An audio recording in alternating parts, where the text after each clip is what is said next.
Mae Adran Chwaraeon yr Urdd yn cynnig clybiau i blant o oed derbyn fyny at blwyddyn 6. Da ni'n trefnu clybiau ar ôl ysgol o fewn ysgolion Cymraeg, a da ni hefyd yn gwneud clybiau cymunedol fel rygbi, pêl-rwyd, pêl-droed. Da ni hefyd yn cynnal cystadlaethau cenedlaethol. Mae ysgolion di-Gymraeg yn cael eu gwahodd i hynna, ble mae'r Undeb Rygbi Cymru, Undeb Hoci Cymru, Pêl-rwyd Cymru hefyd yn cymryd rhan yn y cystadlaethau yma. Felly mae'r Urdd yn rhoi platfform i bobl ar draws Cymru gymdeithasu a gystadlu drwy gyfrwng y Gymraeg. Lwcus Cadi. Da iawn.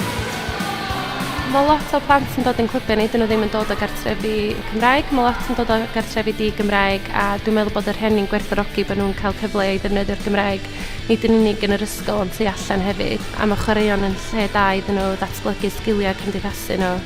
Mae'r Urdd yn cynnig lot o wahanol hyfforddiant. Da ni'n trefnu cyrsiau gwahanol a da ni'n gallu helpu clybiau ddatblygu sgiliau Cymraeg nhw.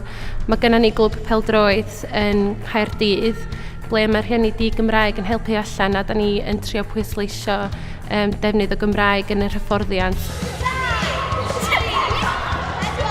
Felly yn rhai o'r clybiau, da ni'n cael plant sydd ychydig bach yn ddi-hyder yn y Gymraeg, fel enghraifft plant sy'n newid gychwyn yn y derbyn neu blwyddyn 1.